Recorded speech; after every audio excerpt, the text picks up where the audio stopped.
হামের উপসর্গ নিয়ে আরও ৩ শিশুর মৃত্যু হয়েছে। এই সময়ে হাম ও হামের উপসর্গ নিয়ে আক্রান্ত হয়েছে ১,২৪২ শিশু। একই সাথে হাসপাতালে বাড়ছে রোগীর সংখ্যা। হামের আরও খবর জানাতে ময়মনসিংহ থেকে আমাদের সাথে যোগ দিচ্ছেন ইলিয়াস আহমেদ। ইলিয়াস, বর্তমানে হামের পরিস্থিতি কেমন দেখছেন ময়মনসিংহে, এবং হাসপাতালগুলোর পরিস্থিতি কেমন, সেবা নিয়ে রোগীর স্বজনদের কোনো ধরনের অভিযোগ আছে কিনা? আঞ্জুম, প্রতিনিয়তই ময়মনসিংহ মেডিকেল কলেজে হাসপাতালে হামের যে অবস্থা সেটি কিন্তু একেবারেই ভয়াবহ অবস্থা, এবং রোগীর স্বজনদের অভিযোগ কিন্তু প্রতিনিয়তই আমরা শুনতে পাচ্ছি। এবং রোগীর স্বজনরা বলছেন যে 64 শয্যার যে আইসোলেশন ওয়ার্ডটি রয়েছে সেখানে কিন্তু আজকে 82 জন চিকিৎসা সেবা নিচ্ছে। অর্থাৎ প্রতিনিয়তই আমরা দেখেছি 80 থেকে 90, 100, 110 জন, 120 জন এরকম রোগী কিন্তু সেখানে চিকিৎসা সেবা নিচ্ছেন। এবং তাদের সবচেয়ে বড় সংকট হচ্ছে ঔষধ ব্যবস্থা। অর্থাৎ হাসপাতাল থেকে ওষুধ দেওয়া হয়নি বললেই চলে। অর্থাৎ এই কারণে কিন্তু রোগীর স্বজনদের যে অবস্থা, অর্থাৎ তারা বলছেন যে তারা একেবারেই নিম্ন আয়ের মানুষ। যদি সরকারিভাবে ওষুধ সরবরাহ করা হতো তাদের রোগীদের, তাহলে তাদের জন্য সবচেয়ে বেশি ভালো হতো। এছাড়াও বিভাগীয় শহরের হাসপাতাল হলেও কিন্তু ময়মনসিংহ মেডিকেল কলেজ হাসপাতালে শিশুদের জন্য কোনো আইসিইউ ব্যবস্থা নেই, যার ফলে আমরা দেখেছি প্রতিনিয়তই কিন্তু উপসর্গে আক্রান্তর পাশাপাশি মৃত্যুর মিছিল সেটি কিন্তু বেরিয়ে চলেছে। অর্থাৎ গত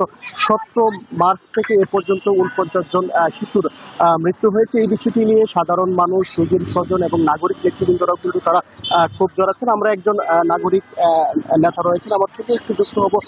সমাজ রূপান্তর ময়মনসিংহ জেলা শাখার সভাপতি রয়েছেন ইমতিয়াজ আহমেদ। ইমতিয়াজ আহমেদ, একটু জানতে চাই, প্রতিনিয়ত হামের উপসর্গে মৃত্যুর পাশাপাশি আক্রান্তের সংখ্যাও বাড়ছে, এতে করে স্বজনরা উদ্বেগ উৎকণ্ঠায় আছে। এই বিষয়টিকে আপনি কিভাবে দেখেন?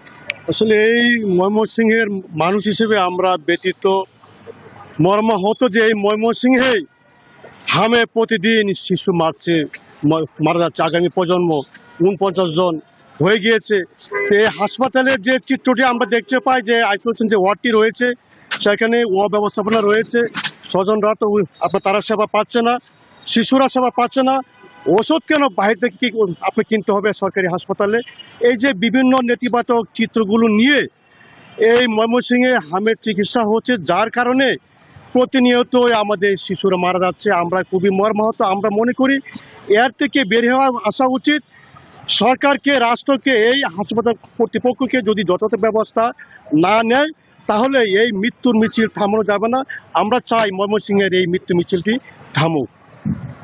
তিনি বলছিলেন যে এই যে ভয়াবহ পরিস্থিতি সেটিকে কিন্তু নিয়ন্ত্রণে আনতে হবে, সেই বিষয়টি বলছিলেন। এবং কর্তৃপক্ষ সহ সাধারণ মানুষকে সচেতন হতে হবে, সেই বিষয়টি কিন্তু নাগরিক নেতৃবৃন্দ সহ এখানকার চিকিৎসক যারা আছেন তারা কিন্তু বলছিলেন। যদিও আমরা দেখেছি এই ব্যাপক রোগী প্রতিনিয়ত ময়মনসিংহ মেডিকেল কলেজ হাসপাতালে হাম আক্রান্ত হয়ে ভর্তি হচ্ছে, তারপরেও জনবল সংকটের মধ্য দিয়েও কিন্তু চিকিৎসক যারা আছেন তারা কিন্তু আন্তরিকভাবে কাজ করছেন। যদিও কর্তৃপক্ষ তারা বলছেন যে আইসিইউ ব্যবস্থা যদি শিশুদের জন্য এই বিভাগীয় শহরের যে হাসপাতালটি রয়েছে সেখানে যদি থাকতো, হয়তো এত শিশুর যে মৃত্যু সেটি কিন্তু নাও হতো, সেই বিষয়টি কিন্তু তারা বলছিলেন। এবং আইসিইউ ব্যবস্থা চালুর জন্য তারা মন্ত্রণালয়ে যোগাযোগ করছেন, এবং রোগী যারা আছেন, স্বজন যারা আছেন তারা কিন্তু বলছেন যে দ্রুত যেন এই ব্যবস্থা করা হয়। সেই বিষয়টি কিন্তু আমরা দেখেছি বিগত কয়েক মাস ধরেই কিন্তু তারা বলছিলেন। অর্থাৎ এই বিষয়টি নিয়ে কর্তৃপক্ষ, স্বাস্থ্য মন্ত্রণালয় এবং রাজনৈতিক ব্যক্তি যারা আছেন তারাও কিন্তু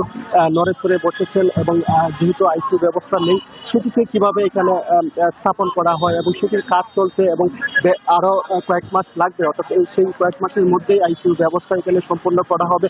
অর্থাৎ যদি সেই ব্যবস্থা সম্পন্ন করা হয় তাহলে এই যে ভয়াবহ পরিস্থিতি সেটি কিন্তু অনেকটাই নিয়ন্ত্রণে আসবে। এবং চিকিৎসকরা কিন্তু সবসময় পরামর্শ দিয়ে যাচ্ছেন, হাম যেহেতু ছোঁয়াচে রোগ, সেটিকে কিন্তু নিয়ন্ত্রণে সাধারণ অভিভাবক যারা আছেন, শিশুর স্বজন যারা রয়েছেন তাদেরকে কিন্তু আরো সচেতন হতে হবে। সচেতন না হলে এই যে পরিস্থিতি সেটি কিন্তু আরো বাড়তে পারে, সেই বিষয়টি কিন্তু তারা বলছিলেন। এবং আমরাও দেখছি যে সিটি কর্পোরেশন এবং সিভিল সার্জনের অফিস থেকে বলা হচ্ছে যে তাদের যে টিকার টার্গেট ছিল সেটি কিন্তু তারা পূরণ করেছেন। তারপরেও আমরা দেখেছি হামে কিন্তু আক্রান্ত হচ্ছে এবং পাশাপাশি মৃত্যু সেটি কিন্তু বেড়েই চলেছে। যদিও তারা বলছেন যে অনেকেই কিন্তু অবহেলা করে টিকা নেয়নি, অর্থাৎ যারা এখন আক্রান্ত হচ্ছেন হামে তাদের স্বজনদের সঙ্গে আমরা কথা বলেছিলাম। তারা বলছেন যে প্রয়োজনের তাগিদে তারা ময়মনসিংহের বাহিরে ছিলেন, যার কারণে কিন্তু তাদের যে সন্তান রয়েছে অর্থাৎ সন্তানদের কিন্তু টিকা কার্যক্রমের আওতায় আনতে পারেনি, যার ফলে তারা কিন্তু আক্রান্ত হচ্ছেন এবং আক্রান্তের সংখ্যাটি সেটি কিন্তু প্রতিনিয়তই বাড়ছে এবং চিকিৎসকরা তাদেরকে বারবার কিন্তু বলছেন যে যারা এখনো পর্যন্ত টিকা নেননি অর্থাৎ তারা দ্রুত যেন টিকার আওতায় আসে সেই তাগিদ কিন্তু তারা প্রতিনিয়ত দিয়ে যাচ্ছেন। এবং আমরা দেখেছি এখনো পর্যন্ত টিকা কার্যক্রম চলমান রয়েছে এবং অনেক অভিভাবক আছেন তাদের সন্তানদের কিন্তু টিকা কার্যক্রমের আওতায় কিন্তু তারা নিয়ে আসছেন। অর্থাৎ বিগত কয়েকদিন ধরেই আক্রান্তের সংখ্যা কিছুটা কমেছে। অর্থাৎ গত 24 ঘন্টায় আমরা দেখেছি ময়মনসিংহ মেডিকেল কলেজ হাসপাতালে 17 জন আক্রান্ত হয়ে ভর্তি হয়েছেন। এছাড়াও 23 জন কিন্তু সুস্থ হয়ে বাড়ি ফিরেছেন এবং 17 মার্চ থেকে এ পর্যন্ত ময়মনসিংহ মেডিকেল কলেজ হাসপাতালে হামে আক্রান্ত হয়ে 2043 জন শিশু কিন্তু তারা চিকিৎসা সেবা নিয়েছে এবং এর মধ্যে 1912 জন কিন্তু সুস্থ হয়ে তারা বাড়ি ফিরেছে এবং 49 জনের মৃত্যু হয়েছে। এবং সেই মৃত্যুর কারণ হিসেবে সাধারণ অভিভাবক যারা রয়েছেন তারা কিন্তু আইসিইউ ব্যবস্থাকে অনেকটাই দায়ী করছেন।